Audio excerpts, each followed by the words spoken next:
howdy, good morning. What's new? What's happening in your world? I am so excited. My co-host today is a unique specimen of a character, if we could say that. I don't know. You guys, I have with me Genesee County Sheriff Chris Swanson. What's up with you? Hi, Chris. How are you? Nice studio. Good. Oh, well, thanks. Last time I saw this, it was Greta Van Fleet's parents were here. Yes, you did that recording. they were. So yes, nice job. we were It was all beautiful. packed in around the button here. tree. Yes, Love Greta it. Van Fleet, like parents sat right there. Then you could call them and tell them the sheriff sat in the same seat. Exactly. That's right. I should. We should go arrest them for loud, disorderly. Yeah, we could do something. That would be really funny. So, Chris, I'm super excited to have you here today. You have a crazy background. I would love to touch on that a little bit. Yeah. So, the sheriff thing, this isn't your first gig. No, Not I do your a first lot. radio. I do you a have lot. a lot Yes. of things. Yeah, Yes. tell us about it. Well, first, people probably wonder, like, why are you coming up to Frankenmuth to do a podcast with Melissa? We got to answer that question first. Yeah, why Which are you will here? explain why I do a lot of other stuff. You're out of your county. But I take care of people. See, that's the key. Aww. You came down out of your county to Yeah. help us at Hurley for our navigation program for breast cancer awareness. And I've done that auction, and I do all that stuff all over the place. But that one, when they said that there's a co-host there and they told me who it was, I did a little background on you, and I saw your heart for people. And when we came there, I thought it was like great chemistry. We had a lot of Great fun. chemistry. I was surprised because I was actually kind of expecting you to be a little bit of a jerk. What? Well, you're so popular. Oh, my The gosh. popular guys have Do you never know been nothing? nice to me. That's not been my thing. See, because I was a late bloomer. I was that guy in school. See, we would have hung out together. Yeah. Good. That We would have would've been been eating awesome. our brown bag lunches together. Okay, good. You probably didn't have brown bag lunch in Is Billington. it Warren Bush Light? 'Cause Yeah. That was what was in my brown bag. No, I was a different kid. I've never even tasted beer in my life. Never? Never. Okay, we No. might not have hung Say out. no, probably not. You could have drove me. I would have been one I would have one liked level to down. have a driver. That would have been awesome. Oh gosh. No, I'm just kidding. So why are you So, up here? but because of that, and when you asked me, I know it's a big deal for you, and so I always put things in perspective, and I appreciate the kind words. But wherever I am, whatever I do, whether I speak around the world or speak in America or big stages at 10,000, I've committed myself, no matter where I am, to always, always look to help people that I know I would love to have helped me. And I didn't get where I'm at without a lot of people pushing me. So when you asked me to come up here, I said, absolutely. Okay, that I will pay that forward Yep. someday. Yep. And maybe this episode is Yeah. that one that's going to Well, give that's us a lesson launch. number one. Don't ever forget where you were when you try to focus on where you are, because that's your first downfall. And give an example. Within 48 hours of that march that I'm sure we might be talking about, you mentioned, that march that had been seen by people reached 3.2 billion times. Mm-hmm. If you're not grounded in humility before something like that happens, then you're going to lose it. Then you're gone. Yeah, it's that moment that defines who you've been your whole life. So, I want to encourage you and everybody who's watching, everybody has their own gift package. Everybody has their own level of influence. You never know when your door is going to open. So I walk through every door. I serve everybody. So even though you're right here in Frankenmuth, Michigan, Yeah. in an unknown studio that barely just you and the Greta Van Fleet parents know about. Yeah, That's it. right. That and someone who has an unknown show to a lot. That's why you're still willing to come and do stuff like this. 100%. Because I know your heart too. Your heart is when you're performing as a comedian, right? You want people to have, quote, a great time. Mm-hmm. I mean, so that burden falls on you that you're planning, you're choreographing, you're going over your material, you're mastering your craft, right? Well, I appreciate that. And I know that, just like you told me the story of the lady out front. Yes. I see a picture. Dawn. Hi, Dawn. Dawn, I see your picture here in Melissa's studio, and I see the nasal cannula, and I ask the question, what's the story? What's the And story? she has been to every one of your events, and she has credited her survival to your shows. Dude, listen. Don't make me cry. I miss her so much. That right there shows you that what you do is not just about comedy. Right. That's what you do. It's not who you are. Oh, Chris, can you come back next Tuesday? Do I need to do the true. booking now? It's true. It doesn't matter where you are. Oh my gosh. Okay, so the march, you talked about that.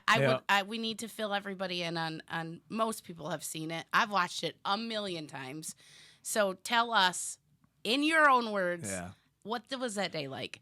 Well, first I got to say, in the studio right here to my left is my right-hand guy, He's Mike over there. Takarchik. Mike and I have known each other. He's actually known me since I was 18 years old. Okay. I was a young intern, and it just kind of happened. And he actually retired 6.5 years ago and came back to be my number 2 guy, which I was for over 9 years before I came the sheriff. And so I understand the importance of loyalty, and especially in a high volatile situation, Yes. which exactly happened that day. Is So, what that was. you know, that week we had already seen what's happening around the nation. The Friday before, May 30, the whole country just lit on fire.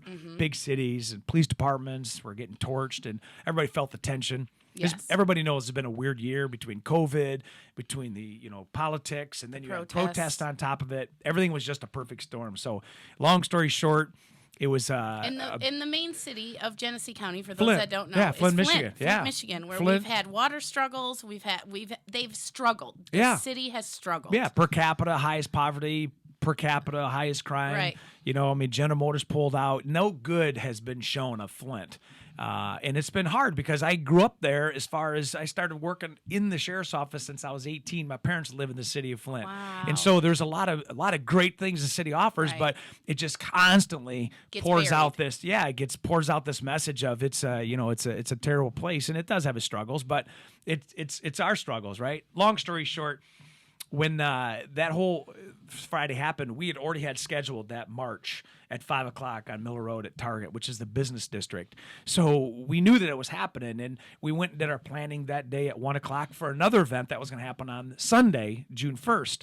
And long story shorter, we expected them to be there and then depart. We expected them to be there, but there was that unknown. So after the briefing, we got done a little after 2. I went home, watched SpaceX launch. It was cool. I'm still in my sheriff shirt and jeans and boots. And my wife, Jamie Girl, she's like, "Hey, what are you doing?" I said, "Well, I'm going to go back to go to this protest." And she's like, "Well, what are your concerns?" And I said, "Well, they're a couple miles down from the jail. Right. I saw what they did at the sheriff's office in Oregon. I saw what they did at CNN and Minneapolis." I said, "I just don't know. I just want to be there," right? So we went back. Mike and I met up. There's a Pizza Hut parking lot there, and it's about 4:30, and it was just literally this surreal calmness, because COVID was still in full swing, right, and nobody right. was open, and it was a bright, beautiful Saturday afternoon. Nobody had come around, but everybody was waiting. It's almost like you plan for the 3 o'clock fight after school, and all day that aura is there, Yeah, right? yeah. And but we didn't know what to expect. We had people everywhere. We were watching social media. We had unmarked cars, and from the sheriff's office, we were actually the smaller amount of per person people there. They had other police departments there. So it was myself, Mike, and we had a TAC team there that was deployed undercover. And then at 5 o'clock, there was a group of 4 or 5 people that showed up at the bus stop, and just kind of slow rolled it. And then 2, 4, 5, 6 more people came. And then by 6 o'clock, it had grown to a little bit of a crowd. They started moving into the Miller Road. And then every minute after that, people started coming. And then they started marching to the west. And then he went back to the east. And when he went back to the east, they shut down southbound 75 traffic for a little bit on the actual entrance ramp. We're just kind of watching. Then they moved back to the west. And Mike and I were parked car to car, nose to nose, and they're walking right in front of us.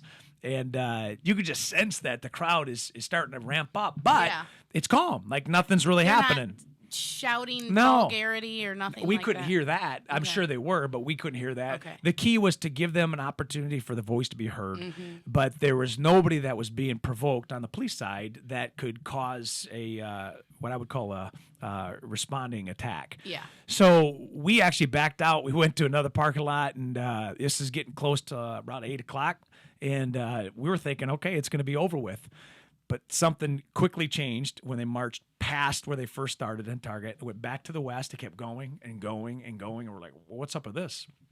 Then they crossed Linden Road, and there's a big fire truck there. When they crossed the fire truck, we're like, all right, what's up?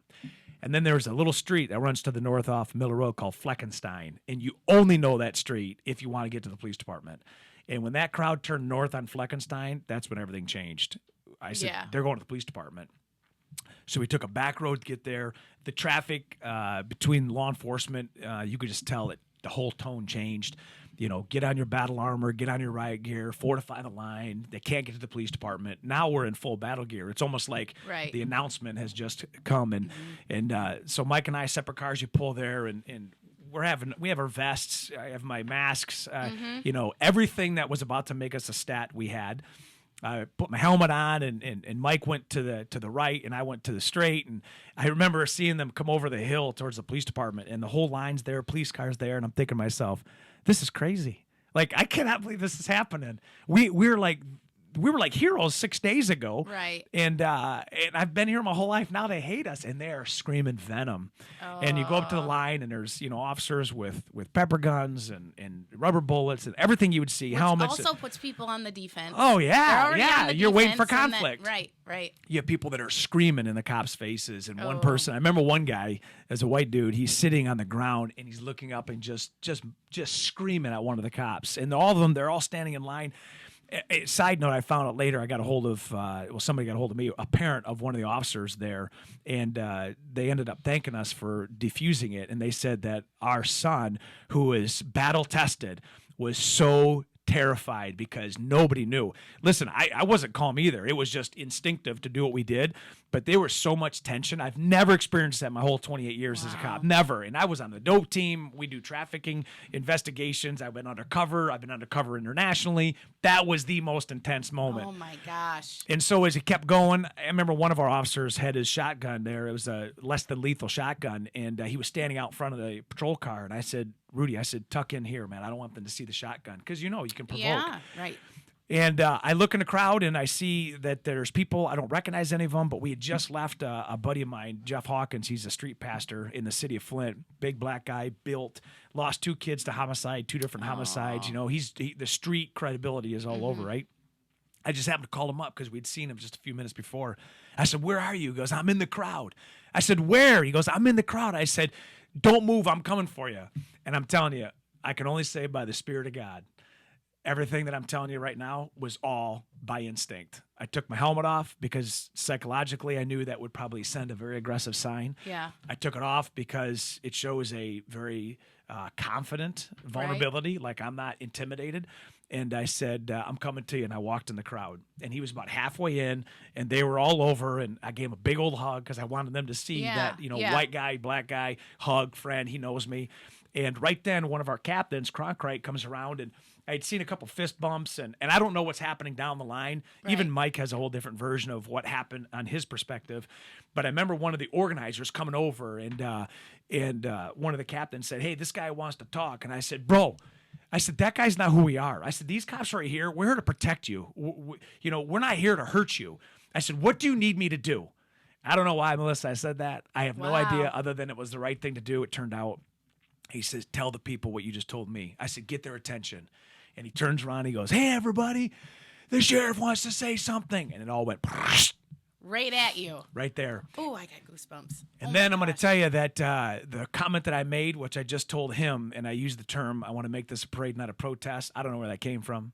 All I know is, through years of being an investigator and for interviewing, and Mike will tell you, those things just happen. It just seems. And what I want to do, looking back now, to diffuse the word protest and make it more of a festive thing, even though I'm not trying to miss the message. I know why people are angry. I mean, I was angry. Yeah. This guy ruined so many years of good policing, But I didn't want to burn the police department. That was my main focus. And so that second question, that's what was heard around the world. And I just talked to one of the guys, Quan Adams. He was the big, tall black guy with a black hoodie and a black bandana. Never met him before in my life. We're friends now. That day, when I said, what do you need us to do? You heard his baritone voice scream, walk with us. And all those other people chanted almost without even hesitation. Right. And I look back in the video, and the moment that strikes me the most is when I take a step back and I take a big, deep breath, because I'm trying to get some idea of what the best move is, because I have whatever I do is going to impact everybody else there, both police and civilian. And that's when I just made the best decision of my police career. And I said, let's walk. I said, let's walk. I said, I'll walk all night. And instantly, and I could go on for an hour and a half about what happened after that, the crowd went from hate to hope instantly. They turned. And I'll end on this. Mike Tkarczyk was to my right as he was walking. All our eyes were just like, what's happening? Yeah. To my left was a guy named Ryan Dobbs. He had his helmet on, his tack vest, he had everything. And I looked to him about 150 feet from when they started turning, because I just wanted to get him from the police department. Let's get out of here and see what we can do, right? I said, I looked to him to my left to try to be discreet. I said, is the police department safe? He goes, it's all good. And I said, where are the people? He says, they're all following you. Oh my gosh. Wow. And from that point all the way back to the target, the crowd quadrupled in size. Because unbeknownst to us, it was all being Facebook Live. And people saw that emotion that I didn't see it because we were right in the thick of it. You were in it. And then when we got back to the target, I was working the crowd the whole time. Everybody was just kind of like, is this happening? And I'm yelling like, this is history. We're making history. We do it right. We do it right. And people were seeing that you can have righteous anger. You can protest. You don't have to burn your city down. You don't have to burn other people's cities down. And you were giving the people credit for their anger. Yeah. Which makes them feel validated. Yes. And not have to be so destructive. That's right. When we got back to the target, the parking lot was packed. Packed. People in house coats. People left their dishes in the sink. They were telling me they were watching it live. They came right. They wanted to be a part of it. On the way back, it was me, Jeff Hawkins, Johnny Franklin III, and Quan Adams. I told them, I said, guys, we need to talk to the people when we get there. So I said, Johnny, you're going to open it up. Quan, you're going to talk. I'm going to get there. Pastor, you close in prayer. And we shout it from the rooftop. Whatever we got to do, we need to make sure these folks know that they invested in the right thing. And we made a statement in Flint, Michigan. And we had no platform, so we jumped on the cement circle of a light post. That big cement thing that surrounds it. We're on there. I'm hanging on a light pole just yelling and screaming. And people are going nuts and cheering. And that lasted for about a good hour. And as people started to disperse, I'm looking around. I mean, people, it's just the emotion of people now. The same guy, I remember one guy, he was on the roof of his truck just screaming at the police department. There's a picture that the MLive photographer took. Oh, gosh, I can't remember which one took it, but it's me reaching up and I'm grabbing his hand and shaking his hand. That guy was screaming hatred, like he wanted to kill us. Yeah. But by the time we left Target, he saw that there was hope. Oh, Mike and I were probably there. There's maybe 20 people left at about midnight, and we're walking back to a car to take us back to where we were, and I pull out my cell phone, I look, and I have over 100 text messages, and I'm like, this is crazy. I called my wife when we got back to the car, and unbeknownst to me, she was watching the whole thing live. Oh, geez.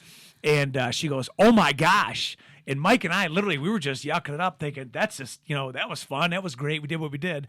I go back to my house. My boys are up. And final point that I'll say based on your initial question, Mike called my son because he couldn't get a hold of me because Mike has a friend in Florida. And he called Mike and said, do you see what's going on? And Mike's like, what are you talking about? He goes, what you guys did, it's viral. And Mike, God bless him, he's like, I don't even know what viral means.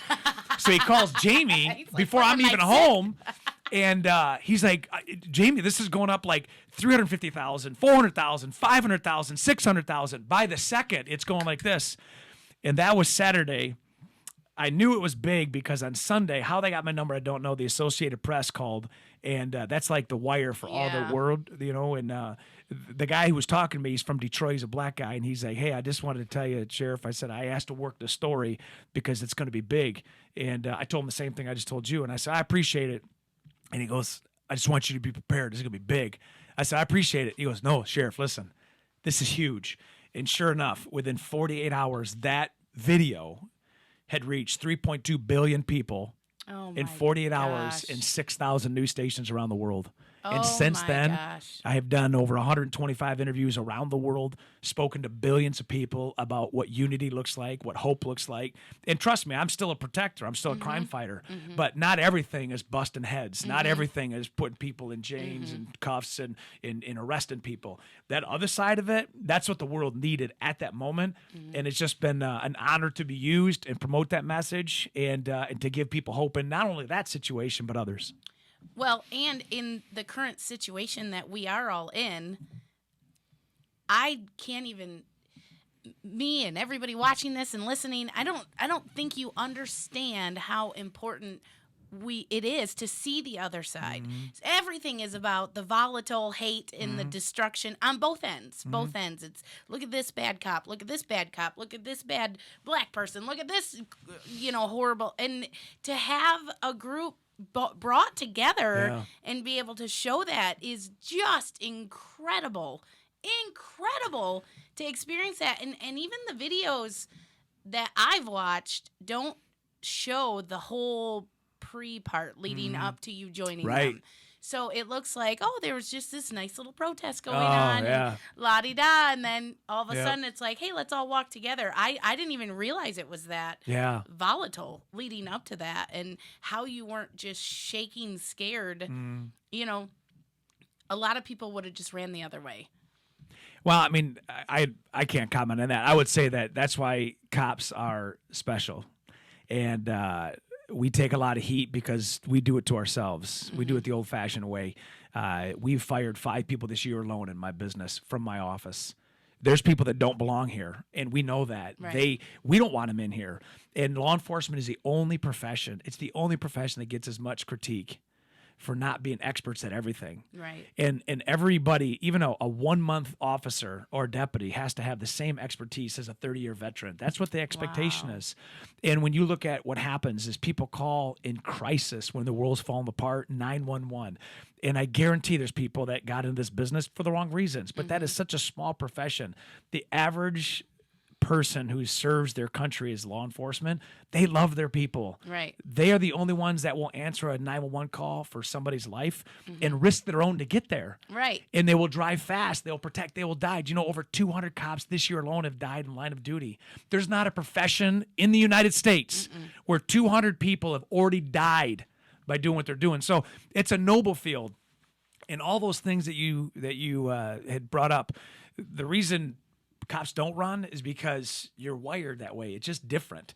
And not to be egocentric or to be a macho hero, but you know, when you are involved in so much crisis, when the crisis hits, you just operate on autopilot. And I call that peace and chaos. Yeah. We operate the best in chaos. And you can only be that way when you are exposed little by little to different chaotic situations. And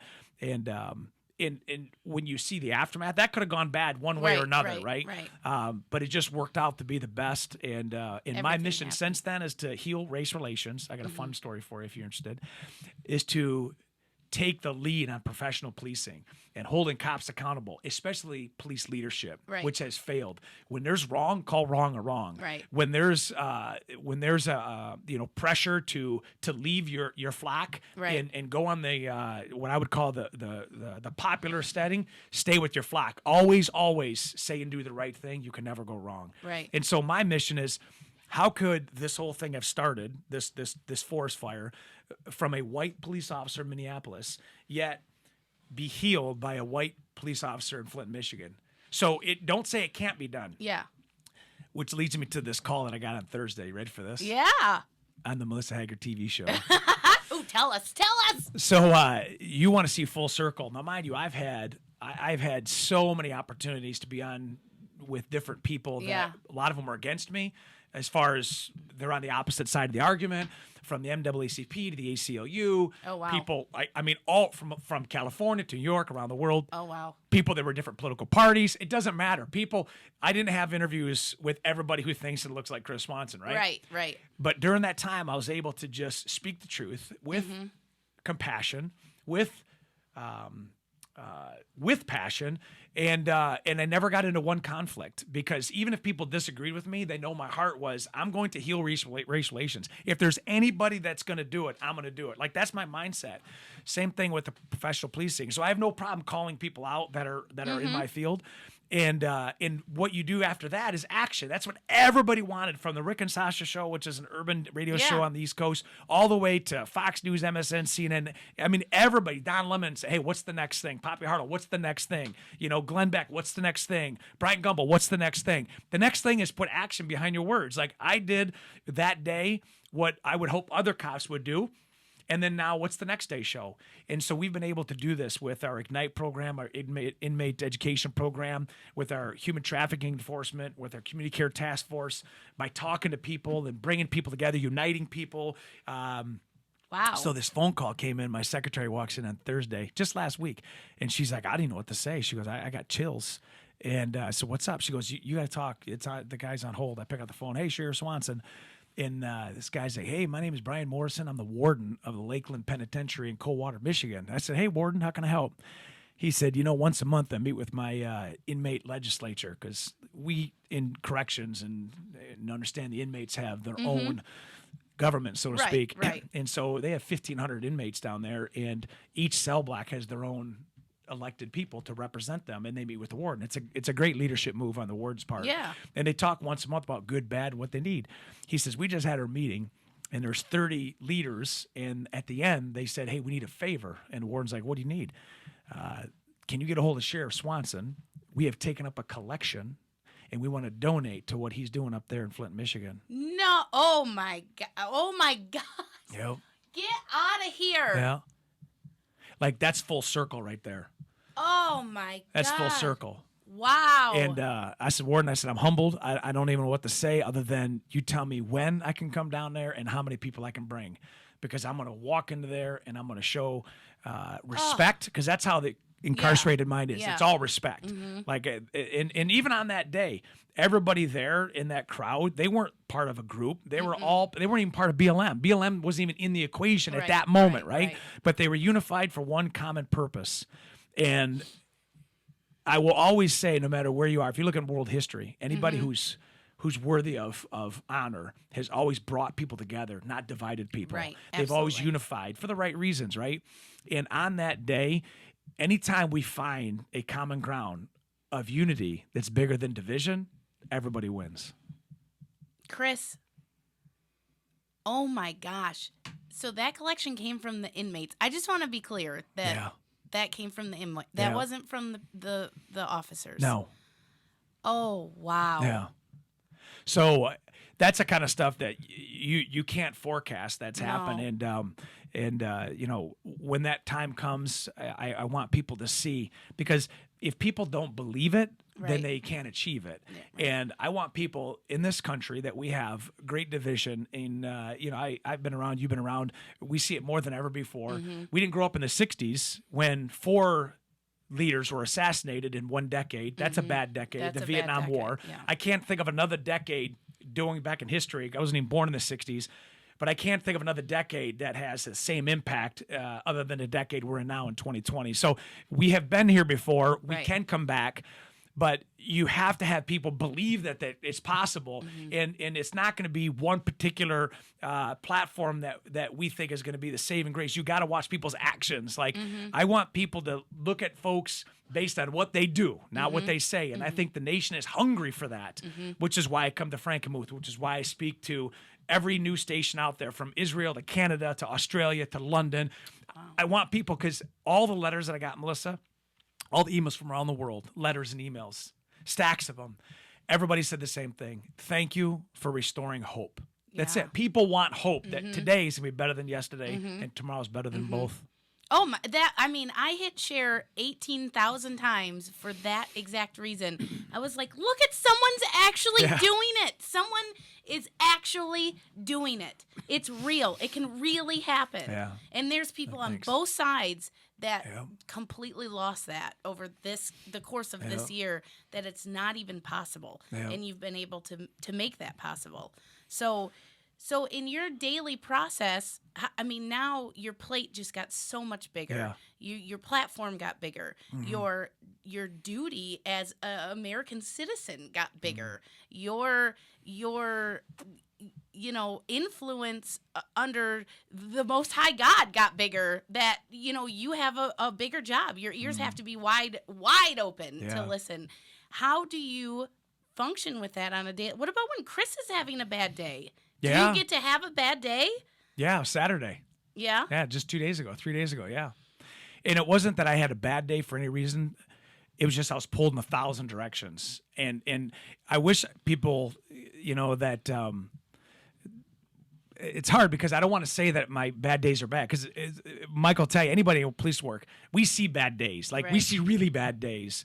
On Sunday, I was with the family that we're mourning the loss of a 3-year-old shot in the head with an AK-47 when 67 rounds were pumped into a house on Oklahoma. That's a bad day. Yeah. But they asked for us to be there. They asked me to counsel them and to encourage them. that's what I have to focus on, that even on my worst days, it's better than most. So I do have bad days, but I have to consciously make a decision that people need me. It's kind of like, the pilot can't have a bad day. Right. The cardiac surgeon can't have a bad day. They have a duty. And so, yes, my influence has gotten substantially greater. My platform has got substantially greater. But fun fact, every morning I ask for it to be bigger and bigger and bigger. And I have prepared every day. If people knew, just like anything else, how much Tiger Woods prepares to be recognized, how much LeBron James, Magic Johnson, how much the greatest people in those, they are just taking the same pattern of anybody that they look up to or they see as a leader or they see as somebody who's achieved something. Not saying that, those are the guys that I follow. I'm using as examples. Right. But anybody who's gotten those goods, Warren Buffett, you can go any industry. They made micro decisions in the dark when nobody was looking. No one was for the paying moment attention. that when the door opens, the light shines, and that's what the people see. And so every day I pray wisdom and discernment. I pray for humility, and I pray that I stay focused on where I'm called to be. And May 29th, I had a vision of where I was going. Yeah. May 30th, I had a completely different vision of where I was going. And I welcome it. It's my juice. Yeah. Yeah.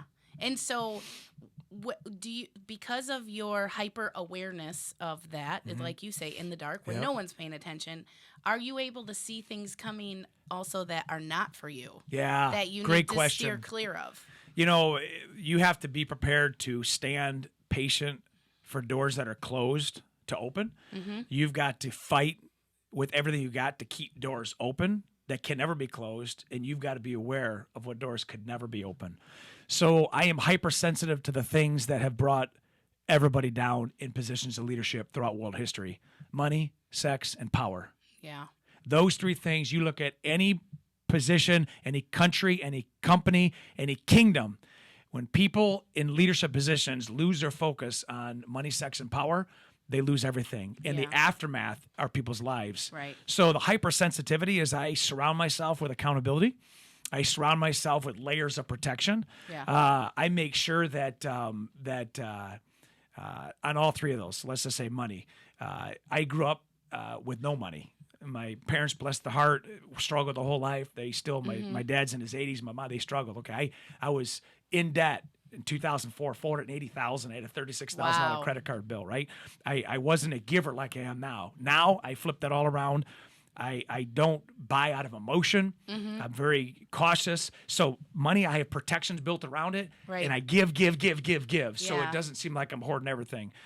Certainly the physical temptations, I have people around me to keep from that. I have no password on my phone. I protect myself, and I keep a barrier so I don't put out that vibe, so to speak. Right. I want to be friendly to people, but I also know I don't want anybody to misinterpret my kindness. Right.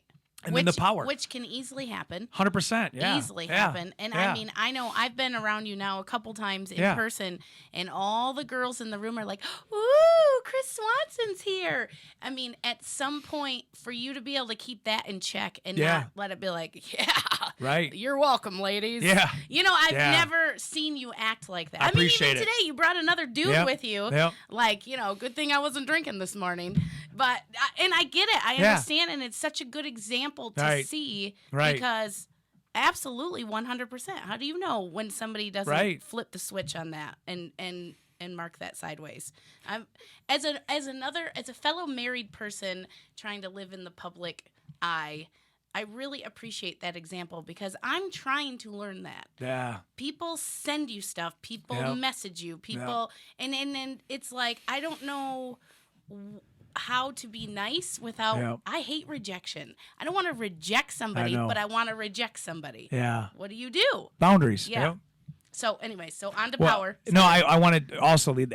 I didn't get here without having Jamie with me for 26 and a half years now. That's how long I've been married, right? I just told Mike on the way up here, this was our first date. And this is where I got attacked by a squirrel on the wooden bridge. Frank and the squirrels. Terrible. He probably had a little beer in his system. Yeah, the squirrel did, not me. I wanted to kill it. But it's I want her to feel comfortable when I go out and I'm out and about and she's not with me, that she doesn't have anything to worry about. But she sees the same thing. She sees the comments, and they can be very flattering, obviously. But and then the third thing is that power thing. I mean, it's being the sheriff. It's I've been wanting it since I was 18. And now that I'm here, it's a surreal appreciation. It's one that I respect highly. I want to leave my name and leave it in a way that people see it as the benchmark of, hey, that's Here's what where he we're did, going. right? And then wherever the next level is, whatever the next level is, whatever my level of influence, the Bible says to be first, you must be last and servant to all. So to be the number one person, you got to take care of the lowest person. You can never forget that. Remember we talked about in the beginning. That's why am why I he's here. Yeah. Always the people that are coming up. Don't ever forget that. That's not. She misinterpreted that. Yeah. No, I'm just kidding. I'm just kidding. But the third part is you, when it says service to all. I mean, you take care of people, and you don't do it away. Is another thing. Is I did this subconsciously, but last year, the UW went on strike for over 40 Yes, days, right? Okay, yeah. and they were hurting for a lot of reasons, but whatever it is. And I would stop by, at like 2 a.m. My brother-in-law works there, and I've seen what they've done in my life. I've been a union member since I was 20, and they're out there. It was freezing, it was cold, and I didn't take one picture and post it, because I would see people go out there and use it as photo ops. And to me, that's disgusting. Right. Like, don't use other people's Right. misery As an opportunity to, let other people edify yourself. And so I say that because that power part of it, that ego part of it, I'm very confident, and a lot of times that has been a struggle for me because confidence can be seen as arrogance, and I Right. try not to be. But I'm not going to do something unless I want to win and finish. Right. I mean, there's no pointing it. Like, I want to win to be a husband. I want to win to be a father. I want to win to be a sheriff. I want to win to be the guy that people want to be around. I want to win to be an Iron Man. I want to win that. I don't do it, to try to, to usurp the whole glory of it so I could put a check in the box. That's not how I operate. And I don't go out there to do things without that mindset. So what are the ground rules that you have to follow? Well, nobody else can set them but you. Right. You are the one. So when people try to blame other people, like, no, you're running your own race, bro. Like, you've got to set that. If you failed in this area, then you are the one that's got to fix it and take the blame. Right. Well, and we're living in a world right now where everyone does look at everybody else's, game, and they're like, well, hold on a second. And this whole narcissism word that gets thrown all over. I mean, anybody that admires themselves even a little bit or acts the least bit competitive, like they're a narcissist. Everybody's a narcissist now because, according to most, is our current leadership. And so I give you a lot of credit for standing strong in that position, but also keeping yourself in check, because you must know what some people may think when you say, I want to be the best. Yeah. Some people take that completely wrong because they don't actually have it inside of them yet to understand what that means to succeed at something, and that you're able to do that. So you said it, that it really popped out at me. You said, since I was 18 years old, I wanted to be the sheriff. People think crap is going to happen overnight. That's like, right. Hey, I want to get into comedy. I'm going to have a comedy special on Comedy Central next year. Melissa McCarthy is one of the most successful producers right now. She did improv comedy in little holes in the wall in basements for 15 years before she even ever attempted to write a script. And now she has some of the highest grossing movies that are even on the market today. In 15 years, she wandered around in basements telling stupid butt jokes and fat jokes. You know what I mean? Yeah. And so you say, at 18 years old, I want to be the sheriff. And then how long did it take you to get there? When did you get appointed sheriff? How many years later? I was 47. Okay. 29 years. And you never stopped fighting for that opportunity. So the day I got appointed sheriff, December 23rd, 2019, and the reason I know I was 18 years old, because I got hired as a seasonal Marine Division deputy, and a guy named Doug Miner was the senior deputy doing my interview. And in the office, he said, at the end of my interview, at the end of your career, what would you have wanted to accomplish? And I said, I want to be the sheriff. At 18, right?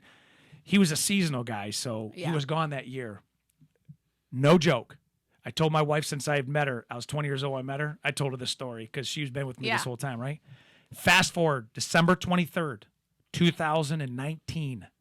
I'm walking out of Walmart with her. It's 9:30 at night. This guy walks in. He's 56 years old. He's got a cane. He stops me. He goes, hey. I said, hey, how you doing? He goes, you remember me? I said, My name is Doug Miner. Oh, no. He said, I remember. And I said, Jamie, stop. You're going to want to hear this story. Oh, my God. He goes, I remember when I interviewed you at 18.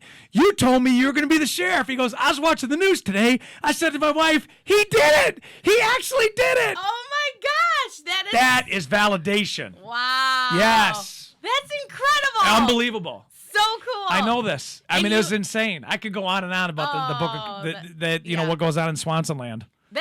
Yeah. Well, but even Steve Harvey cleaned carpets. He did all that stuff. I can tell you that those micro decisions and those micro investments and those sacrifices, I mean, if people knew all that goes behind where somebody is to get where they are, then most of them wouldn't do it. That's why many times people give up on success because they don't want to put in the work and they don't want to sacrifice sleep and reject and be in the bottom and just claw your way to the top. It is a grind.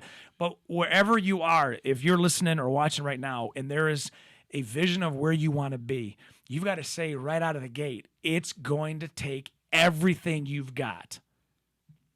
Wow. I am so excited to go out and just kick some ass today. I'm like, okay, better wife, I got to go home and clean the house. Better mom, I need to read the kids tonight. Yeah. Like, I have a list a mile long now. I'm going to write a joke today. Yes. It's going to be a great day. How exciting. Okay, so where can people go to support your cause? I'm here because I'm the sheriff of Genesee County, so you could Google Chris Swanson and pick your path. But, the self-promotion, I appreciate it, but I want my actions to speak. And so I'm here to promote you. I'm here to say, hey, listen, obviously everybody's got a message. Everybody's got a platform to use your platform wherever it is. And certainly you could find where I am and what I've done. And I've got a bunch of cool stuff that I've done. This isn't my first time. I've been doing this for over 2 decades. Yeah, yeah. And I say that because it's all prep to get to where I am right now. And this is prep to get to where I'm probably going to go, wherever that may be. I can't answer where that is other than I've said, I want to have the greatest amount of impact for the greatest amount of people. That's my mission, and wherever that may lie, I'm preparing myself for that moment. So just stay tuned. Very exciting, Chris. Very exciting. Thank you so much for coming to Frankenmuth today. Oh, yeah, Thank you for making the drive. Thank you for bringing a babysitter. We appreciate that. Do you pay him by the hour, or is it in treats? With flesh. Like, yeah. Hey, that Mike. I got candy, little boy. Oh, no. I got a dark van outside. Yeah, exactly. No windows. Never park next to a windowless van, ever. I see a fun TikTok video coming. No, this has been great. Thank you so much. I hope that you will come back. Yeah, that would be... yeah, for sure. Yep. Oh, did you hear that? Close the sale before they leave.